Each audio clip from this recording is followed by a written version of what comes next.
en este verso. O, bueno, en este verso vamos a estar algún tiempo, en este capítulo mucho más tiempo. Estamos conscientes de que estamos en una porción de las Escrituras que es especial en relación al resto de las Escrituras, ¿verdad?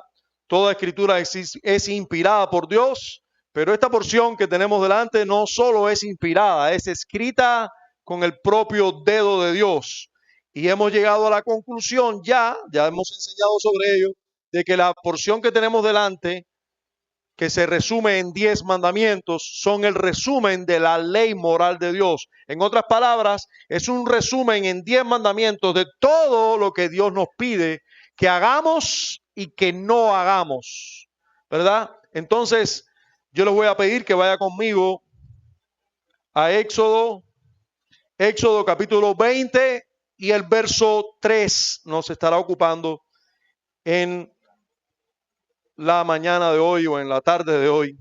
Hoy ya es casi la 1 de la tarde. Dice así la palabra del Señor, Éxodo capítulo 20, versículo 3.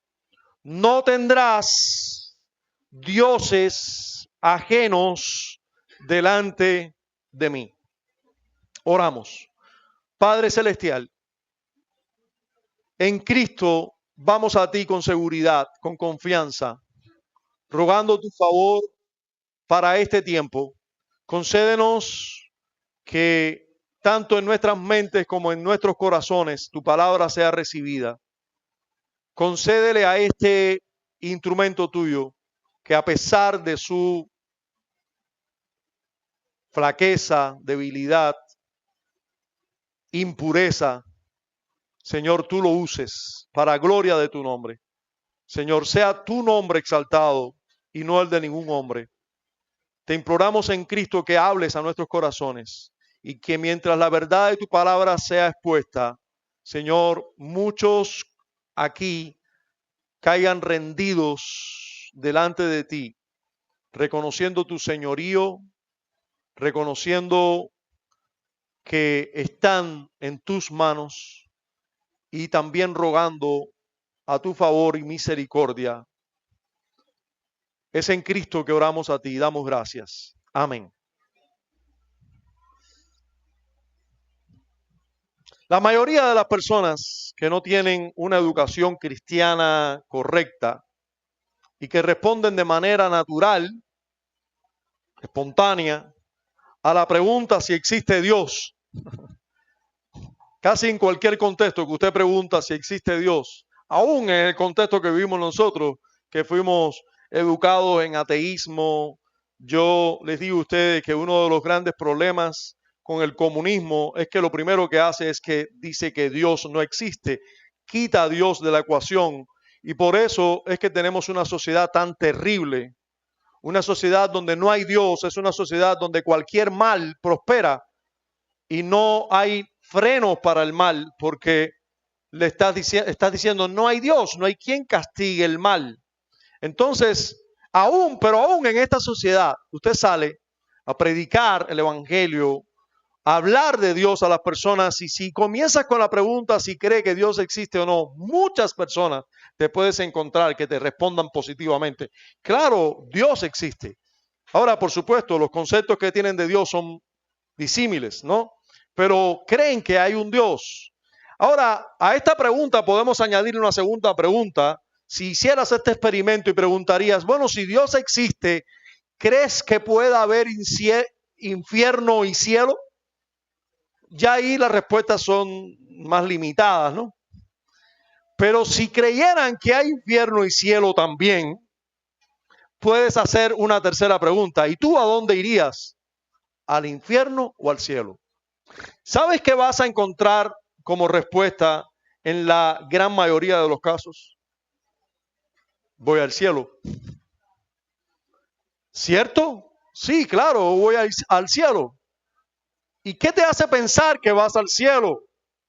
Bueno, es que yo soy bueno con todo el mundo. Yo no le hago mal a nadie. Yo hago favores a todo el que me lo pide. Si tú ves, mira, la semana pasada misma, estas personas tienen labrado con cincel cada una de las buenas acciones que han hecho. Y No se acuerdan de ninguna buena acción que tú hagas con ellos, pero las que ellos hacen sí.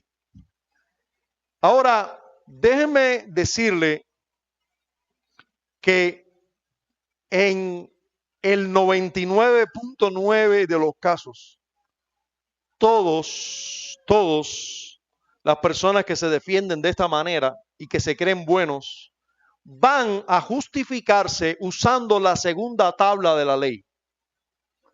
O sea, aunque usted aunque no haya tenido una educación cristiana, ellos saben intuitivamente, humanamente y naturalmente que robar es malo, matar es malo, faltarle respeto a alguien es malo. Casi que conocen al dedillo la segunda tabla de la ley, al menos lo que se puede conocer de la segunda tabla de la ley. Robar, matar, hablar mal de alguien, esas cosas, incluso hasta codiciar pueden tenerlo como malo. Y ellos tratan de justificarse porque dicen, yo no he matado a nadie, yo nunca, el asunto de adulterar, bueno, eso le mete un poco en problema, pero no he adulterado nunca tampoco. Al menos de manera, ustedes saben, brutal, no lo he hecho. Entonces se justifican con la segunda tabla de la ley. Ahora, el problema es uno y es grande, que esa es la segunda tabla de la ley. ¿Y la primera? Nosotros sabemos que ellos no cumplen con la segunda tampoco. Pero, ¿y la primera tabla de la ley? O sea, los primeros 4 mandamientos que son de nuestros deberes y responsabilidades para con Dios, ¿dónde están? Casi ninguno. Es absoluto. Todos comienzan pensando que si le hacen bien al prójimo ya. Pero la primera tabla de la ley, hermanos y amigos, tiene que ver con Dios, de nuestras responsabilidades con Dios. Y el primer mandamiento, el primero, es: no tendrás dioses ajenos delante de mí. Ese es el primero. Estamos delante del primer mandamiento de la ley moral. El primer mandamiento que resume la ley moral. Ahora, lo que sucede en el microclima religioso, o sea, en el mundo religioso, en el mundo que se llama ya sea católico romano o evangélico, con todas las denominaciones existentes, es que muchos que se llaman así cristianos hoy en día piensan que realmente viven en total victoria sobre el pecado. Estos días me encontré con un muchacho, él es panadero, no de los que hace pan, sino de los que vende pan. Y para mí fue un grato encuentro, porque me dice, ¿usted es pastor? Yo, sí. Dígale, díceme, usted me predicó cuando yo estaba en la prisión. Dígale, ¿verdad? Díceme, sí, yo estaba en Ahuica hace rato. ¿Usted sabe quién es? Es un blanquito alto. Bueno, ya ustedes lo conocen. Yo no lo conozco por nombre. Pero bueno, ese día me saludó, me dijo que yo le hablé, pero que después bueno, allí siguió y bueno, el asunto fue que salió de prisión ya y como que hace algo similar, no, predica en la prisión. Y me cuenta eso. Y yo, bueno, qué bueno, gloria a Dios. No me acordaba de él, pero qué bueno que está haciendo eso. Luego, otro día coincide conmigo, salgo a comprar pan, pasa, viene y me saluda. ¿Cómo está, pastor? Yo, no, gracias a Dios. Bien, y él me dice, victoria, ¿verdad? Claro, casi cualquier evangélico contemporáneo, religioso contemporáneo, piensa que es posible estar en victoria contra el pecado. Si tú le preguntas a ese muchacho, que puede ser nuestro hermano en Cristo, perfectamente, está equivocado, pero puede ser nuestro hermano en Cristo. Nosotros seguro tenemos algunas equivocaciones también, seguro.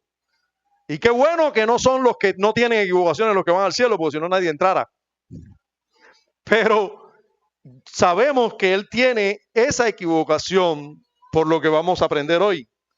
Ellos piensan que pueden tener victoria sobre el pecado. Ellos piensan que pueden estar limpios de pecado y que ellos cumplen perfectamente la ley de Dios. ¿Pero es eso cierto? ¿Es eso cierto? De hecho, debemos ir un poco más allá. Los que piensan que la salvación se pierde, los arminianos, ¿qué te dicen? Claro que la salvación se pierde. Claro, tú tienes que cuidarla con temor y temblor. Y así tuercen las escrituras. La escritura nunca dice eso. Dice, ocupaos en vuestra salvación con temor y temblor. Ocupaos en ella. En vuestra salvación, por cierto, con temor y temblor. Porque el temor y el temblor no es por perderla. Es porque Él es el que en vosotros produce tanto el querer como el hacer por su buena voluntad. Quiere decir que si tú no consideras que es Él el que te sostiene, tú deberías estar temiendo mucho. Pensar que tú te sostienes a ti mismo es horrible. Es Dios el que nos sostiene. Por eso somos un poco fieles. Gracias a Dios. Él es quien nos sostiene. Él pone en nosotros tanto el querer como el hacer por su buena voluntad. Ahora, pensar que la salvación se pierde es pensar que algunos pecados hacen que tú pierdas la salvación. Por lo tanto, es pensar que tú puedes vivir sin pecado. O de lo contrario, tienes que delimitar, con estos pecados se pierde la salvación y con estos no.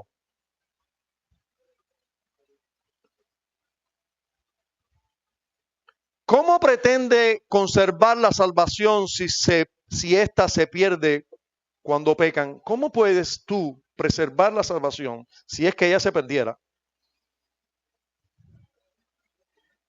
¿Con qué pecado se pierde? ¿Con qué pecado no se pierde? ¿Cómo tú puedes preservar la salvación si el pecado siempre te agarra? ¿Alguien se podrá salvar? ¿Qué pecados incluyen ellos en los que hacen que la salvación se pierda? ¿Qué pecados incluyen y qué pecados deben excluir? Porque sin lugar a dudas tienen que excluir muchos. Y hoy vamos a ver más de eso. Si ellos tienen el verdadero concepto de pecado, y este es toda transgresión de la ley, es pecado, entonces, ¿quién puede vivir sin pecado o sin transgredir la ley moral? ¿Quién puede hacerlo? ¿Quién se puede salvar entonces? Hermanos y amigos, si la salvación se perdiera, nadie la obtuviera. Nadie la obtuviera.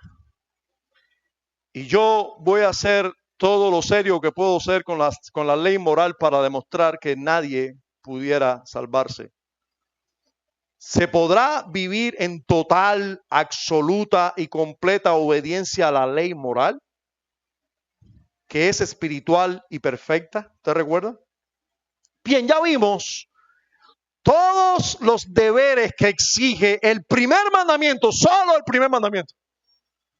El domingo pasado, solo el primer mandamiento, todo lo que nos exige. Les recuerdo los deberes exigidos por el primer mandamiento, se los recuerdo. Nos exige el deber de conocerle y confesar a Dios como el único Dios verdadero, al verdadero Dios. Confesarlo y conocerlo como el único Dios verdadero y que es nuestro Dios. También y que conforme a esto le adoremos y le glorifiquemos, pensando en Él, meditando en Él, recordándole siempre, teniéndole en la más alta estimación, honrándole, adorándole, eligiéndole a Él siempre, amándole siempre a Él, deseándole siempre a Él, temiéndole a Él, creyendo en Él, confiando en Él, esperando en Él, deleitándose en Él y regocijándose en Él, siendo celosos por Él, invocándole, dando toda alabanza y acción de gracias a Él, prestándole toda obediencia y sumisión con todo nuestro ser, siendo cuidadosos en todas las cosas que a Él le agradan y entristeciéndonos cuando hacemos algo con lo que le ofendemos, andando con Él. Esos son los deberes que nos exige el primer mandamiento. No tendrás dioses ajenos. Nos exige a tener al verdadero Dios como nuestro Dios. Ahora, hoy vamos a comenzar, porque les aseguro, no vamos a terminar. Vamos a comenzar a ver todos los pecados prohibidos. Fíjense que estuvimos hablando de las exigencias, ¿verdad? Lo que nos exige hacer. Ahora vamos a ver lo que nos prohíbe hacer. El mandamiento, por cierto, está en modo de prohibición. No tendrás, ¿verdad? Modo prohibición. Vimos primero que ese no tendrás nos exige cosas. Si no podemos tener dioses ajenos, debemos tener al verdadero. Y esto que vimos el domingo pasado solo son las exigencias que nos hace el mandamiento. Nos exige tener al verdadero Dios como Dios en nuestras vidas, ¿verdad? Ahora, vamos a ver lo que nos prohíbe. Pero vamos a comenzar hoy a ver lo que nos prohíbe este primer mandamiento, que es un resumen de la ley moral. Considerando solo este mandamiento, solo entonces tendremos un juicio algo certero o preciso de si cumplimos perfectamente la ley o necesitamos completamente de la gracia. Vamos a ver juntos los pecados prohibidos en el primer mandamiento. Primer pecado prohibido, ateísmo. O sea, el negar a Dios o no creer en Dios. Esto es lo primero que se prohíbe aquí. No tendrás dioses ajenos. Lo primero que se está prohibiendo aquí es que tú no tengas un Dios. Si no tienes ningún Dios, bueno, pues tienes uno ajeno. No tendrás dioses ajenos, te prohíbe el ateísmo, te prohíbe el vivir como si no hubiera Dios. Sí, el pensamiento que sale del corazón de cada uno de nosotros ha salido alguna vez. No hay Dios. Es un pensamiento de necios, de gente absurda. ¿Usted quiere ver un científico pasando por estúpido cuando dice que no hay Dios? Usted, si tiene un poquito de internet, seguro le ha salido en alguna red social, le ha salido este asunto ahora de los astronautas que fueron a la luna y regresaron bien, pero su impresión cuando fueron a la luna es que todos sus vidas cambian para siempre. El observar la creación desde el lugar que ellos la observan, todo parece indicar muy impresionante. Y cómo las personas desde ese lugar observan cómo el universo está en manos de alguien, tiene que estar. Sostenido por alguien, tiene que estar. Y ese alguien, indudablemente, es Dios. Dice el salmista, dice el necio en su corazón, no hay Dios.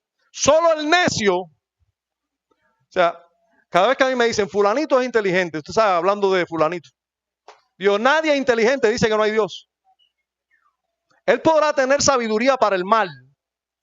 Para el mal, hay personas que son inteligentes para hacer mal. Realmente son como tienen una sabiduría diabólica. Egoísta, que siempre es egoísta. Es perversa. Pero sabio, no. Dice el necio en su corazón, no hay Dios. Dice el necio en su corazón, no hay Dios. Se han corrompido, dice el salmista, hacen obras abominables, no hay quien haga el bien. Ese es el necio, es el que dice así. Eso es condenable por Dios. En Efesios capítulo 2, versículo 12, hablando de la condición en la que estábamos muchos de los que hoy somos cristianos. Sí, porque hoy somos cristianos, pero no siempre lo fuimos. Incluso los que nacieron en una familia de cristianos y que lo trajeron a la iglesia de pequeños, no nacieron siendo cristianos. Un día abrieron los ojos, un día resucitaron de entre los muertos, pero no se nace cristiano. Bueno, a menos que Dios te llame desde el vientre de la madre, que lo pueda hacer. Dios lo puede hacer. Pero cuando el apóstol Pablo le habla a los efesios que vivían en una ciudad bastante idólatra, una ciudad donde no se creía en el verdadero Dios, ni se predicaba o enseñaba el verdadero Dios, excepto en alguna sinagoga aislada. Pablo le dice a los cristianos de Éfeso, en aquel tiempo estabais sin Cristo, alejados de la ciudadanía de Israel y ajenos a los pactos de la promesa, sin esperanza y sin Dios en el mundo. Hermanos, qué triste vivir así. Yo doy gracias a Dios. Esta nación vivió así un tiempo, pero ese tiempo ya quedó atrás. Ya hoy en día, hermanos, casi cualquier inconverso en esta nación ya dice, gracias a Dios esto. Ya no se está viviendo sin Dios aquí. Ya eso lo podemos encontrar lo mismo de un militar que de un pelotero que antes todas las victorias del boxeo y de la pelota, ¿quién era? Ya eso hace rato pasó. Ya casi cada uno, creyente si no creyente, te encuentra, gracias a Dios, hice esto y aquello. Y yo doy realmente muchas gracias a Dios por eso, aunque yo sé que la mayoría no son creyentes verdaderos, pero al menos culturalmente han ocurrido cambios.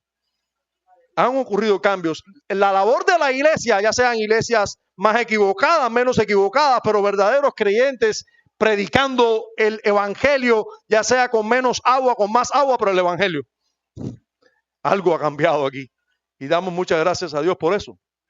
Muchas gracias a Dios por eso. Hermanos, antes vivíamos sin Dios en este mundo, tú y yo.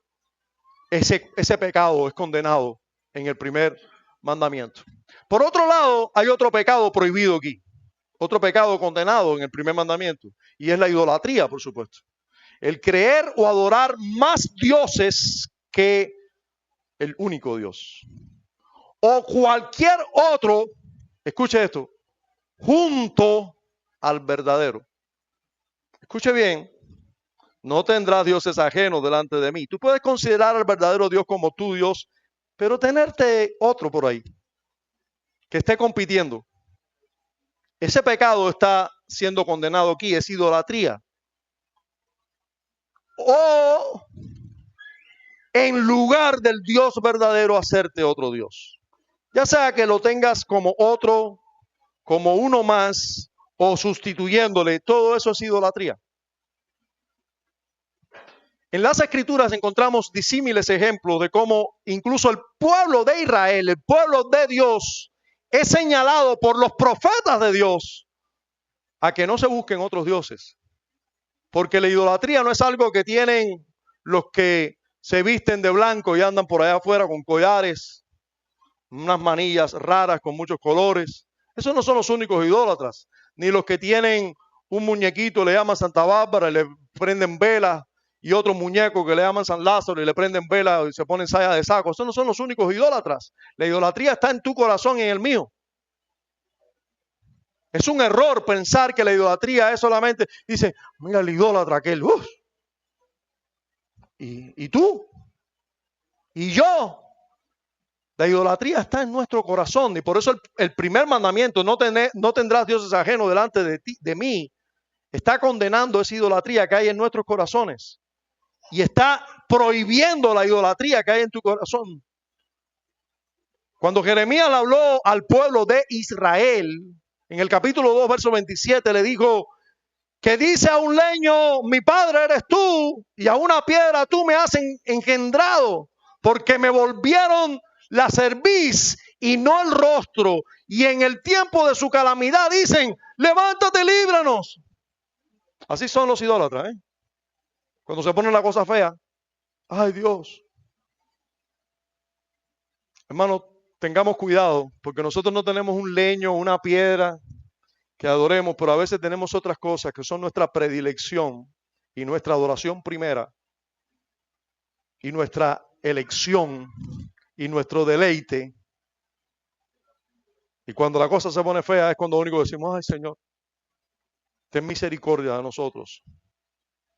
Y ahí Dios diría igual que cuando los tiempos de Jeremías, ¿y dónde están tus dioses? ¿Qué hiciste para ti? Esos dioses que hiciste para ti, ¿dónde están? Levántese ellos a ver si te podrán salvar.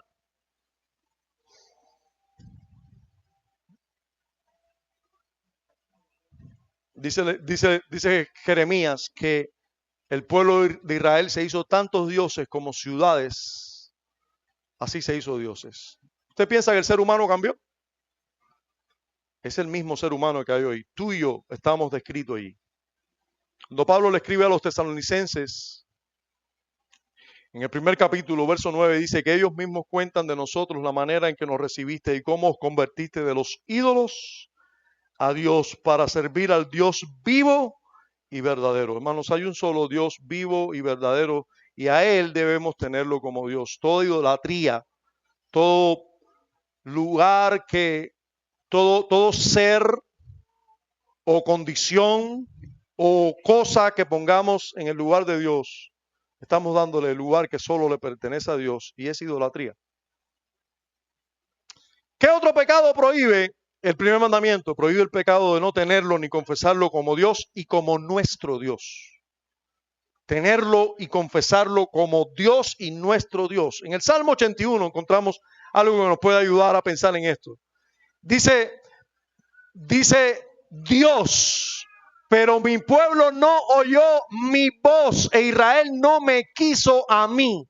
Ahora, yo quiero o creo que todos nosotros debemos entender muy bien esto. Si ese pecado es el de no tenerlo a Él como Dios, lo que nos pide el primer mandamiento es que Dios sea nuestro Dios. Y eso es muy fácil que nosotros lo debemos, muy fácil de entenderlo. Yo era casi un inconverso, no estoy seguro si era cristiano o no era cristiano, porque Dios estaba tratando conmigo en ese tiempo. Y realmente no estoy seguro si esta conclusión a la que yo le llegué siendo un inconverso o llegué ya siendo un convertido. Pero yo recuerdo cuando me tomé en serio la palabra de Dios, y pienso yo que por eso ella era cristiano, pero yo era un joven universitario, un impío, un perverso hasta ese mismo día casi.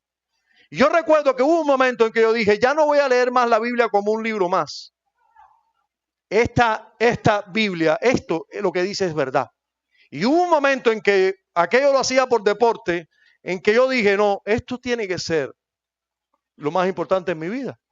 Porque si esto, de lo que se habla aquí, si esto es la palabra de Dios, y Dios es veraz, y Dios existe, y Dios es real, entonces Dios tiene que ser lo primero, no lo segundo, no lo tercero, no para dejarlo para después. Tiene que ser para ahora. Es ya. Y debe ser el todo en nuestras vidas. Hermano, miren lo que le dice Dios a su pueblo. Pero mi pueblo no oyó mi voz e Israel no me quiso a mí. Hermano, se espera de todos nosotros que su voz sea importante para nosotros y que el quererlo a Él sea nuestro deseo principal. Si no es así, estamos teniendo otro Dios. ¿A qué quieres tú? ¿A quién quieres escuchar? ¿Qué es importante para ti? ¿Qué es más importante para ti que Dios? Todo lo que tú haces, en primer lugar, priorizas así como lo primero en tu vida, eso está tomando el lugar que solo le pertenece a Dios.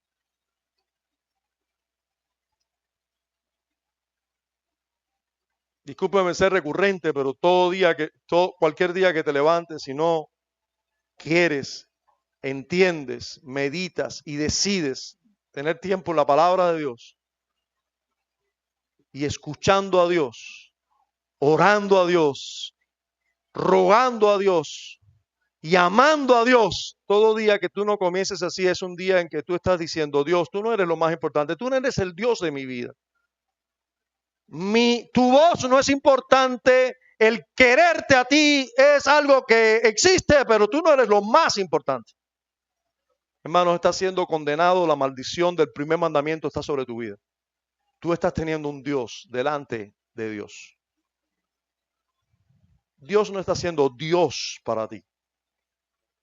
Pero también se prohíbe un cuarto pecado, se prohíbe algo más.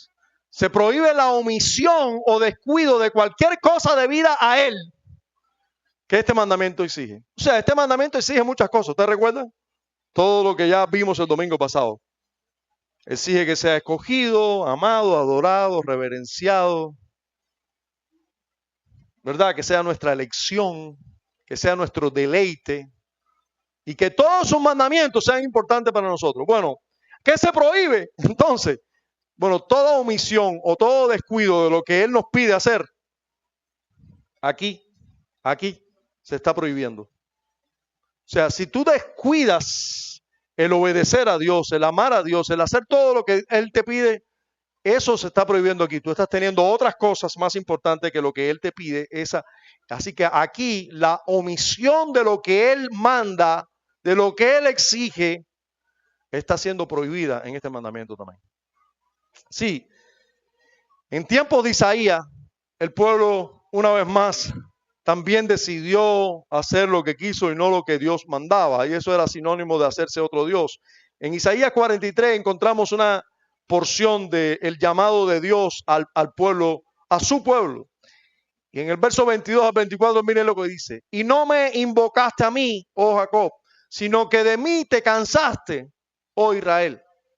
No me trajiste a mí los animales de tus holocaustos, ni a mí me honraste con tus sacrificios. No te hice servir con ofrenda, ni te hice fatigar con incienso. No compraste para mí caña aromática por dinero, ni me saciaste con la grosura de tus sacrificios, sino pusiste sobre mí la carga de tus pecados, me fatigaste con tus maldades. ¿Qué pedía Dios en aquel tiempo? Bueno, que se entregaran ofrendas y que te costara esa ofrenda. O sea, no se crean, usted lee allí en las escrituras que había que traer una ofrenda por el pecado y la ofrenda era un animal casi siempre, un cordero sin mancha o un becerro. Entonces usted lee y usted dice, bueno, nada, la gente llegaba con un becerro, pero es un becerro que costaba. No se crea que no costaba, claro que costaba. Y llevar un becerro allí era parte de un sacrificio que uno tenía que hacer de quizás de mucho tiempo en la vida criándose becerro, luego llegarlo y ofrendarlo por tus pecados. Pero las personas no querían hacer eso. No querían hacer ese gasto, no querían, simplemente no iban a adorar a Dios ni gastaban nada en Dios. Vamos a extrapolarlo, siglo XXI, la iglesia del nuevo pacto. ¿Tiene que traer becerro? No, tiene que ir allá al altar a llevar el becerro, criarlo y llevarlo y ofrecerlo en sacrificio e ir hasta allá. No, hay otro lugar donde hay que ir, donde decidan los santos reunirse, allí se deben reunir. Cada primer día de la semana que usted no viene aquí, no solo es un quebranto del cuarto mandamiento, es un quebranto del primer mandamiento. Porque te estás haciendo otro Dios. ¿Qué es lo que te dejó en casa? ¿Qué te dejó en casa? ¿Qué hizo que te quedaras en casa y no vinieras a adorar a Dios? Cada ofrenda que debe ser para Dios, pero tú incursas en cualquier otra cosa. ¿Qué es? No solo que tú no ofrendas a Dios, es que estás poniendo otro Dios. A lo mejor lo decidiste hacer a tu manera. Hay una pregunta que a mí me han hecho algunos hermanos. Es una pregunta lícita. Dicen, yo puedo el dinero que voy a dar de ofrenda a la iglesia o de diezmo, ofrenda a la iglesia, yo puedo dárselo a un hermano necesitado. Algunos me han preguntado eso. Realmente, yo le preguntaría a estas personas, yo he respondido de muchas maneras a eso, pero yo le preguntaría a esa persona, bueno, ¿por qué no lo llevas a la iglesia? ¿Por qué no lo llevas a la iglesia y luego hablas con el diácono y decir, mira, fulano está en necesidad? ¿Será que tú quieres ganarte el mérito de dar al hermano? ¿O no confías que la iglesia hace un buen uso de los bienes? ¿O tú no quieres entregarlo a Dios? Tú quieres ser Dios para esa persona, el que ayuda a esa persona. Entonces hay muchas cosas, yo al menos, en el tiempo bíblico, los diezmos eran dados en los alfolí, las ofrendas eran entregadas directamente para, eh, para adorar a Dios y eran en cierto lugar. Y luego, ¿cómo se trataba esas ofrendas? Si lo hacían mal los sacerdotes, bueno, la condena venía contra los sacerdotes, tranquilo, Dios tiene cuidado de eso. Yo recuerdo que en cierto momento, cuando yo no era pastor, era un miembro de una iglesia, alguien vino a decirme, ven acá, ¿cómo tú diezmas? Yo, bueno, todo, yo aparto el 10% de mis entradas, quizás puedo ofrendar algo más, pero Yo soy minucioso con eso. ¿Pero de qué entrada? ¿Del salario de fin de mes? ¿O de todo lo que tú ganas en Varadero? Yo, bueno, de todo lo que yo gano, todo lo que Dios me da. ¿Tú entregas todo eso a la iglesia? Sí, yo entrego todo eso a la iglesia. ¿Y tú sabes lo que el pastor hace con la iglesia? Eso no es asunto mío. Eso es asunto de él. Yo, con Dios, yo sé cuál es mi asunto. Yo sé lo que él pide de mí. Lo que él hace con eso es un asunto de él. Pero déjenme salvar a mi pastor también en este testimonio. Modesto Estrada, sí. Que no sé qué acusación tenía aquella persona, porque realmente ni la escuché, pero sí como que me quiso poner en duda. Yo estoy segurísimo que nunca hizo un mal uso de eso. Si lo hizo alguna vez, no lo sé, pero es que él no era quien controlaba aquello, como para bien de cualquier iglesia es recomendable que no sean los pastores los que tengan que manipular o pueden tomar alguna decisión junto con la iglesia, pueden dar su sabiduría para qué hacer con el dinero, pero ellos ser los que manejan el dinero, bueno, de los apóstoles aprendimos eso, ustedes se ocupan, el dinero se ponía en manos de los apóstoles, pero ellos pusieron a hombres que se encargaran de esos asuntos y ellos persistieron en el ministerio de la palabra y la oración. Eso es lo que tienen que hacer los pastores. Bueno, el pastor que Dios me concedió a mí por cierto tiempo, y espero que Dios pronto me conceda a otros pastores, pero el que me concedió a mí, ese que sabía, porque en ese tiempo la gente ponía el nombre y apellido con los diezmos, algo muy peligroso, sabía lo que yo diezmaba y sin embargo oraba para que yo dejara ese trabajo y me entregara a tiempo completo para el Señor. O sea, nunca le interesó un centavo de lo que yo. Cuando yo hablé con él de que yo estaba siendo motivado a servir al Señor a tiempo completo, él me dijo, llevo meses orando por eso. Así que, gloria a Dios por eso. Así que si estaba orando porque yo dejara de dar tanto dinero para darme de ese dinero, del dinero de la iglesia, para sostenerme a mí. Así que yo realmente, hermanos, hay mucho pecado cuando nosotros decidimos no servir a Dios de cualquier manera. Y dentro de ellos, el pecado que cometemos es hacernos otros dioses, porque nosotros estamos tomando lo que Él nos exige y haciendo lo que nos dé la gana con eso.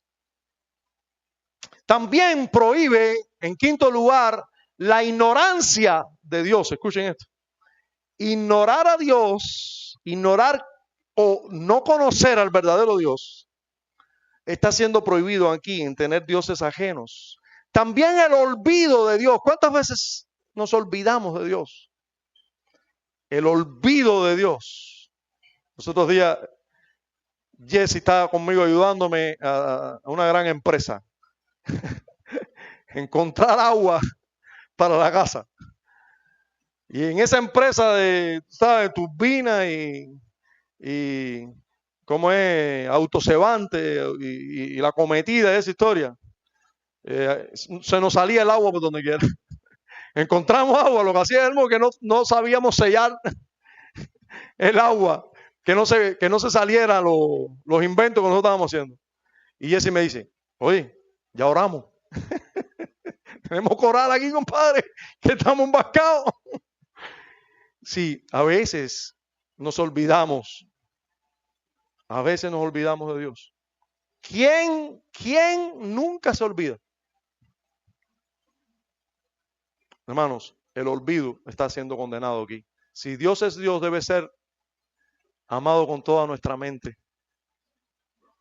No debe desaparecer de nuestros pensamientos. Pero tener conceptos erróneos de Dios también está siendo condenado aquí porque sería un Dios ajeno.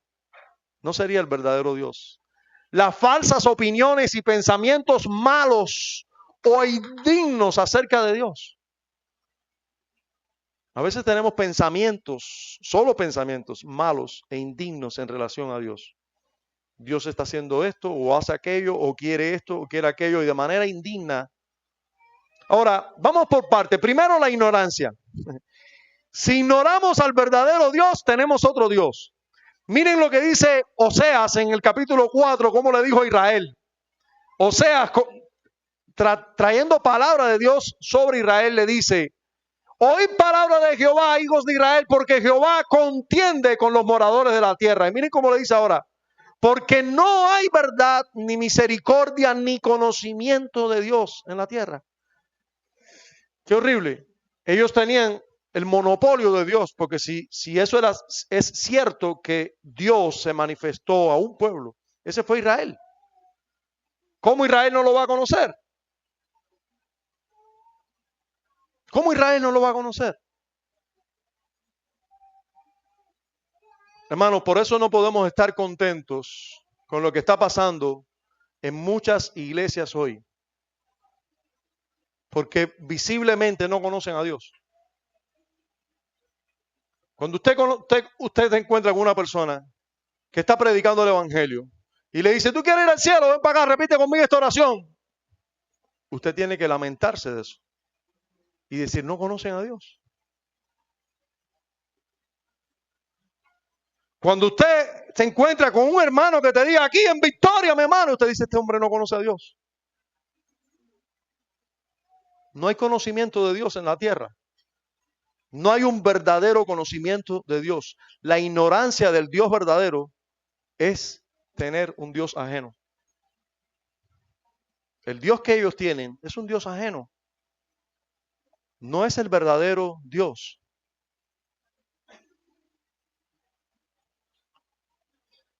Mi pueblo fue destruido, dice el versículo 6, ahí mismo en el capítulo 4 de Oseas, porque le faltó conocimiento.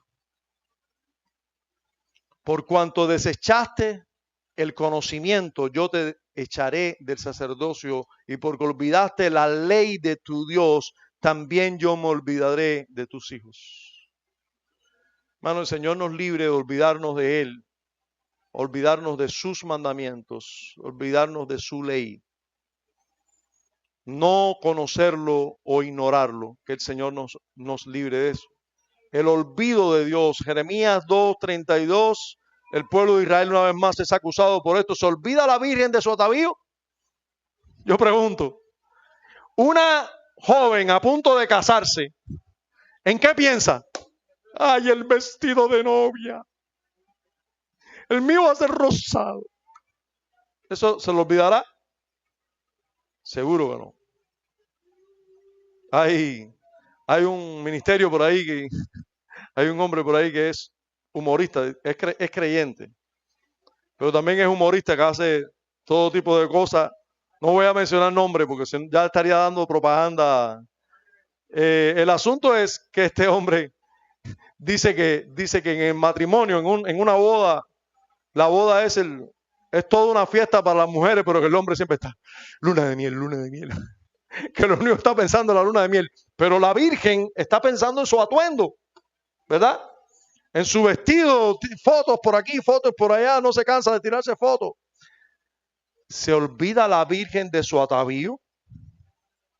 ¿O la desposada de sus galas? Es lo mismo. Pero mi pueblo se ha olvidado de mí por innumerables días.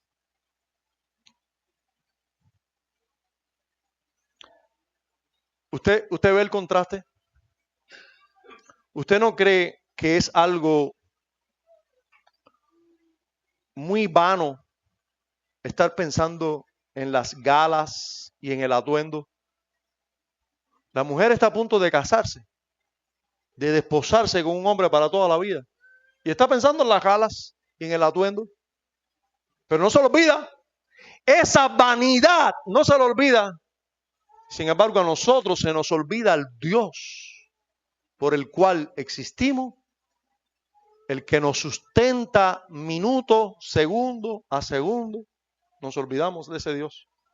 Qué horrible, hermanos, qué horrible. Qué horrible. Todavía hay alguien que me puede decir que vive en Victoria. Cuando somos así, todos nos olvidamos. Cuando yo veo al pueblo de Dios olvidándose por innumerables días, yo digo, Señor, líbrame de olvidarme de ti por innumerables días, porque tengo la potencia para hacerlo también. Líbrame de eso. Tener conceptos erróneos de Dios está incluido aquí. Tener conceptos erróneos de Dios. Falsas opiniones de Dios. En Hechos capítulo 17 tenemos el ejemplo típico. Está nuevamente la escena de Pablo en Atenas.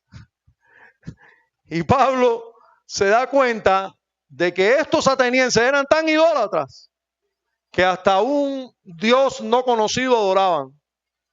Pero también se da cuenta de los errores graves que ellos tenían. Y se los dice.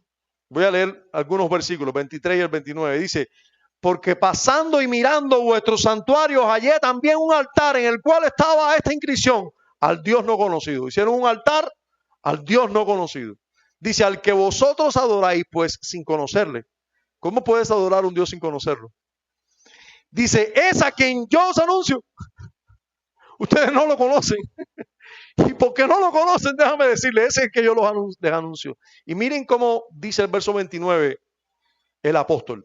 Siendo pues linaje de Dios, todos nosotros somos linaje de Dios, salimos de Él procedemos. Dice, no debemos pensar que la divinidad sea semejante a oro o plata o piedra, escultura de arte y de imaginación de hombres. Hermanos, el pensar que Dios es algo que nosotros podemos crearnos a nuestra manera. De hecho, lo que nos habla fuertemente de Dios es que el Dios que nos describe la Escritura es humanamente imposible de imaginar. Esa es una de las cosas que habla bien alto del Dios que se revela en su palabra. Es indescriptible humanamente. No podemos explicárnoslo. No podemos. Si nosotros pensamos que podemos crearnos un Dios, ya ese Dios no es el verdadero Dios. Es alguien hecho a nuestra manera. Es alguien construido por usted. Es un Dios ajeno al verdadero Dios. Ahora, hay pensamientos incluso que nosotros podemos hacernos acerca de Dios, y eso es horrible también, y es un quebrantamiento del primer mandamiento y está prohibido allí. Dice el Salmo 50, para tener una idea de qué serían malos pensamientos de Dios. Estas cosas hiciste y yo he callado. Pensabas que de cierto sería yo como tú, pero te reprenderé y las pondré delante de tus ojos. Fíjense, el pensar que Dios es como nosotros es un pensamiento el cual no debe estar en nuestras mentes. Eso es una manera de hacernos dioses ajenos. Cuando en nuestros pensamientos nosotros minimizamos a Dios, a que actuaría como uno de nosotros. Esto también está condenado en el primer mandamiento.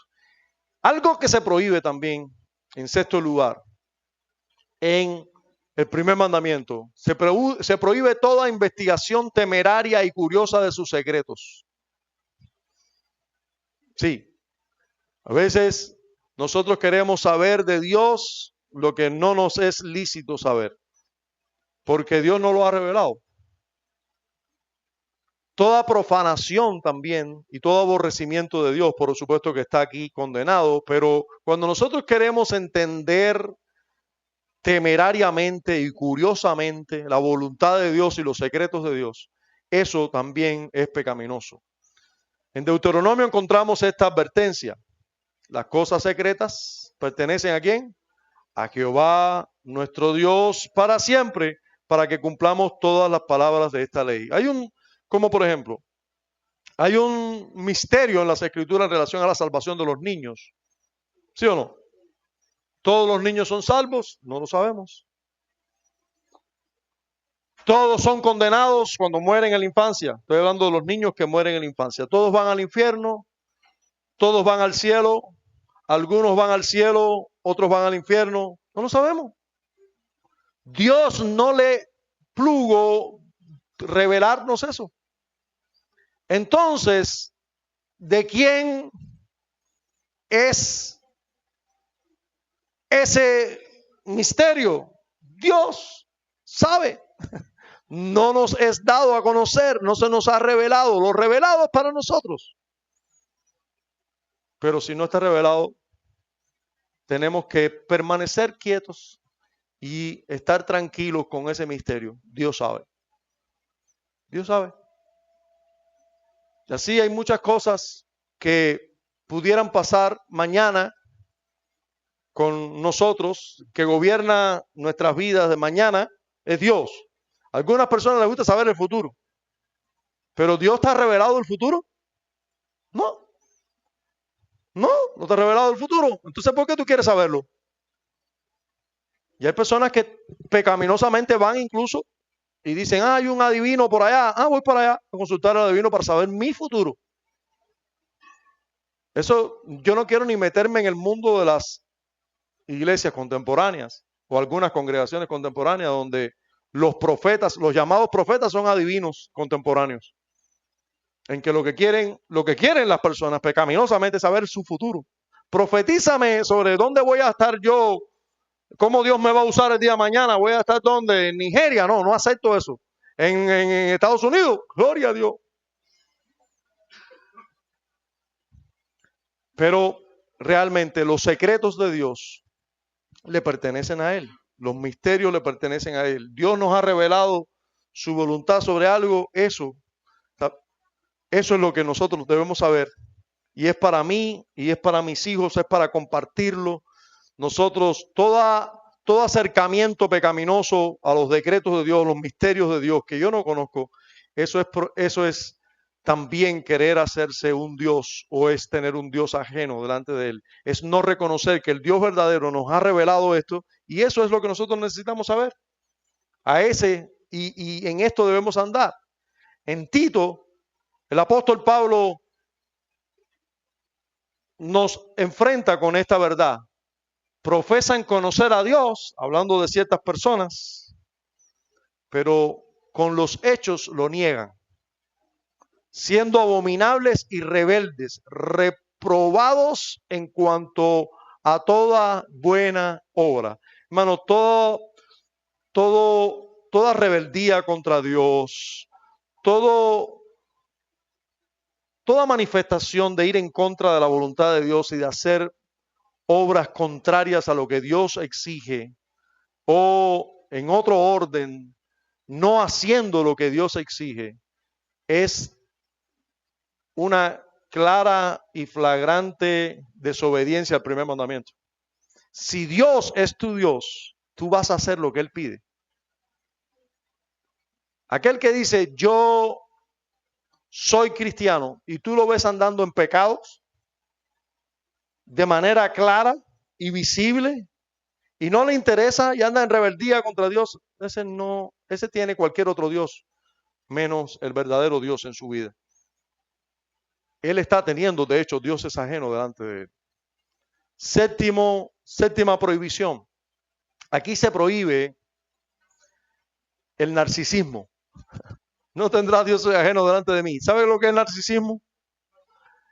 El egoísmo. Un poco de narcisismo y egoísmo se parecen.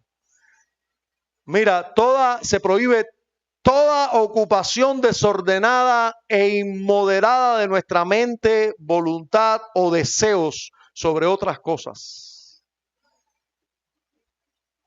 Y sustraerle a Él, en todo o en parte, la gloria que pertenece a Él. El deleite que debe ser para Él. Nosotros tenemos deseos de otras cosas. Esto se prohíbe en el primer mandamiento. No tendrás dioses ajenos delante de mí. Está prohibiéndote el narcisismo, el egoísmo y toda otra ocupación desordenada e inmoderada de tu mente, tu voluntad sobre otras cosas y sustraerle a Él lo que a Él se le debe. En 2 Timoteo, miren lo que dice el apóstol Pablo, hablándole a Timoteo sobre los hombres que van a aparecer dentro de las iglesias, falsos maestros dentro de la iglesia. Le dice, porque habrá hombres amadores de sí mismos, en otras palabras, narcisistas. Se aman. Miren, déjenme decir algo que es importante. ¿Te amas tú a ti mismo? Claro, todos nos amamos a nosotros mismos. De hecho, Dios sabe que eso es así y te dice que nosotros debemos amar al prójimo como a nosotros mismos. Y también nos dice que nosotros debemos amar a nuestras esposas como a nuestro propio cuerpo. Debemos sustentarla y cuidarla como parte de nosotros. Sin embargo, no es lo mismo que tú te ames a ti mismo como algo natural, que para caracterizar tu carácter y tu persona y tu voluntad y tus deseos, tú seas una persona amadora de ti mismo. Hay una diferencia.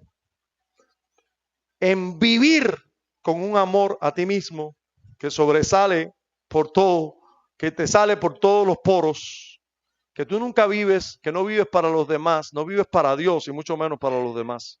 Vives para ti mismo. Amadores de sí mismo, dice, avaros, vanagloriosos, soberbios. Hermanos, eso caracteriza a una persona narcisista. Una persona que se ama a sí mismo, que siempre está deseando tener, que vive en una vanidad o en una vanagloria pensando que él, pero también van a ser soberbios siempre, orgullosos. Estas personas, esto está condenado en el primer mandamiento, porque entonces tú eres Dios. Tú eres el Dios que tú tienes y tú eres un Dios ajeno delante de Dios. El narcisista se ama a sí mismo por encima de todo. Él es lo más importante, Él es el centro del universo. Él vive enfocado en Él. Y yo espero que usted se sienta un poco aquí culpable, porque todos somos un poco narcisistas, pero el Señor nos libre de que ese sea el mover de nuestras vidas y que el amor a nosotros mismos se convierta en el Dios que tenemos nosotros. En Filipenses 2:21 el apóstol dice, porque todos buscan lo suyo propio, no lo que es de Cristo. Y eso te debe asustar a ti. Porque el apóstol Pablo está hablando aquí de los líderes de la iglesia, de los colaboradores suyos. Y le está diciendo a los filipenses, nadie quiere ir allí a Filipos a estar con ustedes. El único que quiere es Timoteo. Todos buscan lo suyo propio y no lo que es de Cristo. Realmente son versos que nos deben poner la piel de gallina. Es decir, güey, yo estaré también buscando lo mío propio. Deberíamos preguntarnos, ¿estamos haciendo esto porque estoy buscando lo mío propio, mi bien? ¿Qué es lo que me conviene a mí? ¿O estoy buscando el bien de Cristo? Dice, no lo que es de Cristo Jesús. Es lo que deberíamos estar buscando. Ese narcisismo y el vivir para nosotros y egoísmo está prohibido en el primer mandamiento. Dios debe ser lo primero en tu vida. Dios debe ser lo máximo en tu vida. Sus deseos, sus prioridades, Él debe ser prioridad para nuestras vidas. El apóstol Juan desglosa ese amor a nosotros mismos y nos dice que tenemos que tener cuidado en otro amor. Dice, aparte de amar a nosotros mismos, tenemos que tener cuidado de otro amor. Porque nosotros nos amamos a nosotros mismos y junto con ese amor a nosotros mismos hay otro amor que viene aparejado y es el amor al mundo. Porque deseamos todo menos a quien debemos desear. Al verdadero y único Dios que debe ser nuestro deleite, nuestra elección, nuestra predilección y el motivo de nuestra adoración. No, ni nosotros mismos ni el mundo. Por eso el apóstol Juan le dice a los cristianos, no améis al mundo. ¿Por qué le dice eso? Porque naturalmente lo amamos. Queremos que todo el mundo nos sonría, queremos ponernos la ropa que todo el mundo se pone, queremos tener el éxito con todo el mundo. No ames al mundo, ni las cosas que están en el mundo. Si alguno ama al mundo, el amor del Padre no está en él. Porque todo lo que hay en el mundo, los deseos de la carne, los deseos de los ojos y la vanagloria de la vida no proviene del Padre, sino del mundo. Cuando la doncella y la desposada quieren las galas, están amando al mundo. La vanagloria. No améis al mundo ni las cosas que están en el mundo. Este ejemplo yo creo que es muy ilustrativo también. El de 1 de Samuel 2:29. ¿Por qué habéis hollado mis sacrificios y mis ofrendas que yo mandé ofrecer en el tabernáculo y has honrado a tus hijos más que a mí, engordándoos de lo principal de todas las ofrendas de mi pueblo Israel? ¿Recuerda de Elí? ¿Te acuerdas de Elí? ¿Qué hizo Elí con sus hijos? ¿Qué hizo Elí con sus hijos? Aquí está clarito. Y has honrado a tus hijos más que a mí.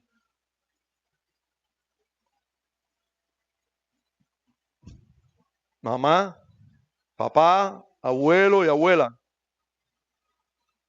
Has honrado a mis hijos, a tus hijos más que a mí. ¿Qué estás dispuesto a hacer por tus hijos y no estás dispuesto a hacer por Dios? ¿Cuánto tiempo, dedicación, fuerza y energía dedicas a tus hijos y que no estás dispuesto a hacer por Dios? Cada vez que dejas que tus hijos quiebren la ley de Dios y no los sometes a la ley de Dios, tú estás honrando más a tus hijos que a Dios. Cada vez que tú no disciplinas a tus hijos como Dios te manda que lo hagas, estás honrando a tus hijos más que a Dios.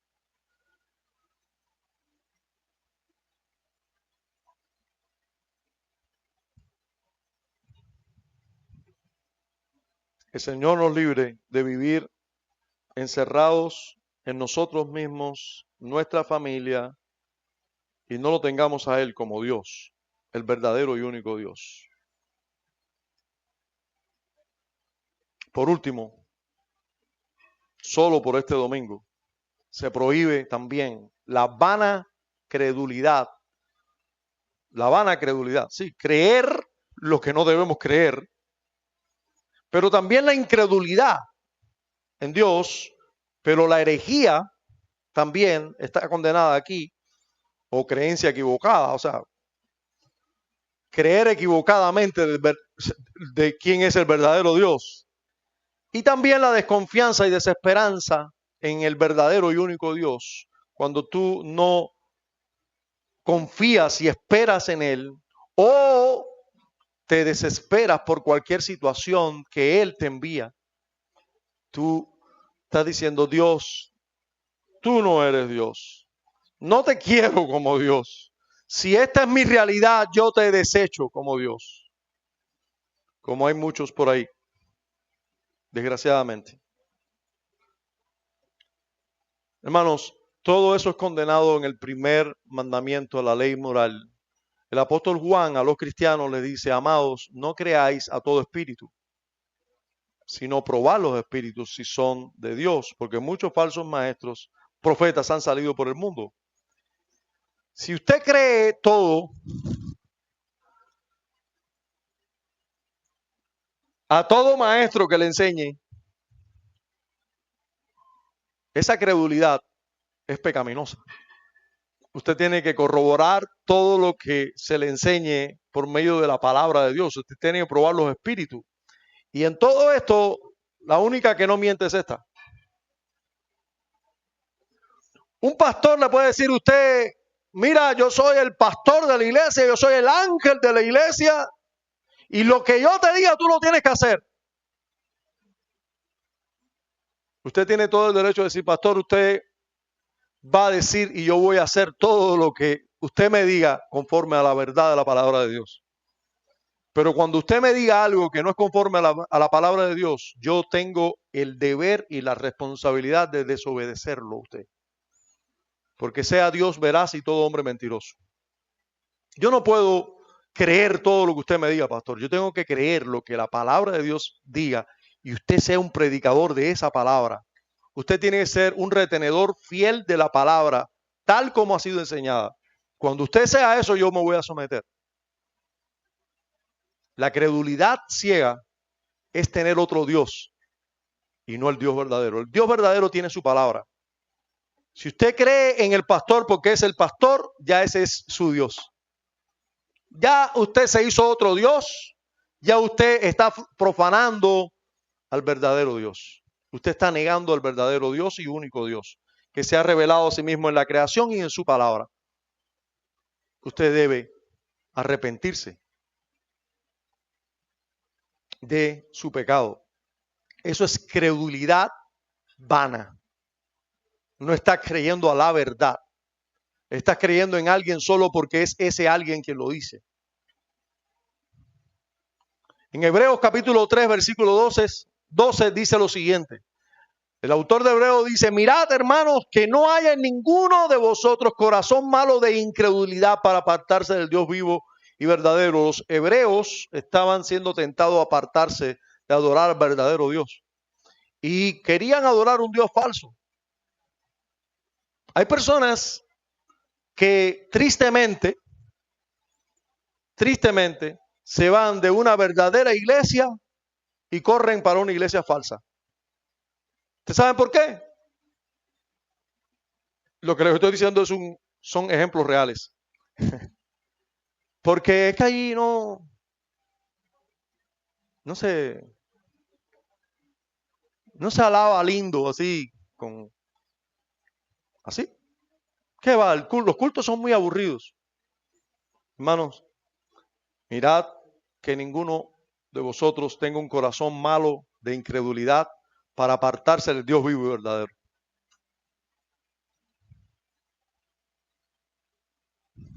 Que el Señor nos libre de apartarnos del Dios vivo y verdadero, del único. En Hechos 26 encontramos nuevamente al apóstol Pablo. Yo ciertamente había creído mi deber hacer muchas cosas contra el nombre de Jesús de Nazaret. ¿Estaba en lo correcto Pablo cuando creía correcto ir en contra de Jesús? Claro que no estaba en lo correcto. Dice, él pensaba que estaba en lo correcto. Dice, lo cual también hice en Jerusalén. Yo encerré en cárceles a muchos de los santos, habiendo recibido poderes de los principales sacerdotes, y cuando los mataron, yo di mi voto. Miren todo el celo que tenía, pero un celo equivocado. Tú puedes tener mucho celo. Este es el Dios que... Pablo creía que estaba creyendo en el verdadero Dios, pero creer en un Dios falso, por mucha devoción que tengas a él, no lo hace eso el Dios real. Entonces toda devoción equivocada, toda devoción muy fanática a un Dios falso es condenado también en el primer mandamiento.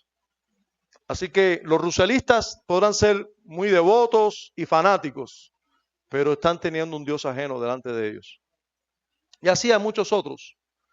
El Salmo 78, 21 y 22 dice, por tanto, oyó Jehová y se indignó, se encendió el fuego contra Jacob y el furor subió también contra Israel, por cuanto no habían creído a Dios ni habían confiado en su salvación. Cuando alguien no le cree a Dios y no confía en su salvación y no espera en Él, está teniendo otro Dios delante de ti. Y termino mencionándote a Génesis 4:13, porque cuando tú no soportas la providencia de Dios sobre tu vida, tú te estás haciendo otro Dios también. Y eso fue exactamente lo que hizo Caín. Cuando Dios le manifestó la disciplina que debía venir sobre él, ¿qué dijo Caín? Grande es mi castigo para ser soportado. Como diciendo, este castigo que tú me mandas es más grande que mi pecado. Déjenme decirles algo. Yo creo que es importante como iglesia entender esto. Hoy que estamos pasando por muchas aflicciones, ninguna de nuestras aflicciones va a ser mayor que nuestros pecados. Y déjenme decir que esto yo lo digo con mucho temor y temblor. Porque mañana pueden ser mis aflicciones muy grandes. Pero nunca, nunca, nunca mis aflicciones van a ser mayores que mis pecados. Yo merezco mucho más que cualquier aflicción que me venga. Allí está nuestra hermana Daisy. Aquí está Marcos y sus hijos, separados de su esposa, y no saben por cuánto tiempo y no saben el futuro que viene. Las aflicciones son grandes, son duras, son difíciles. Ninguno la quiere vivir. No queremos vivirla. Queremos que nuestros hermanos sean aliviados de ellas. Mucho menos queremos vivirlas nosotros. Pero entendamos que si ellas vienen, ninguna de las aflicciones que vengan a nuestras vidas son peores que los pecados que nosotros cometemos y que merecen castigo. Así que no tengamos este espíritu de Caín, de decir, oh, ¿quién va a soportar ese castigo que tú me mandas? ¿Quién podrá soportarlo? Parece que no entiendes quién es Dios. No entiendes su santidad. Tú te has hecho un Dios a tu manera. Tú tienes un Dios ajeno cuando no soportas lo que venga de Él sobre tu vida. Hermanos y amigos, aquí tenemos la ley. Aquí tenemos la verdadera ley moral de Dios en una dimensión un poquito extendida. Pero solo el primer mandamiento, solo una parte, una arista del primer mandamiento hemos visto. Pero después de mirar por un poco de tiempo algunos de los pecados que se prohíben en el primer mandamiento, yo te quiero preguntar, ¿cómo se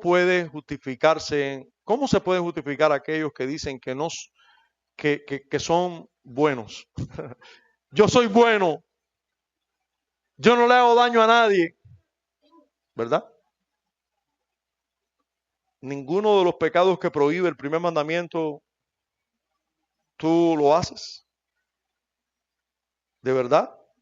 ¿De verdad que conoces perfectamente al Dios verdadero? ¿Lo amas con todo tu ser? ¿De verdad que nunca lo has olvidado?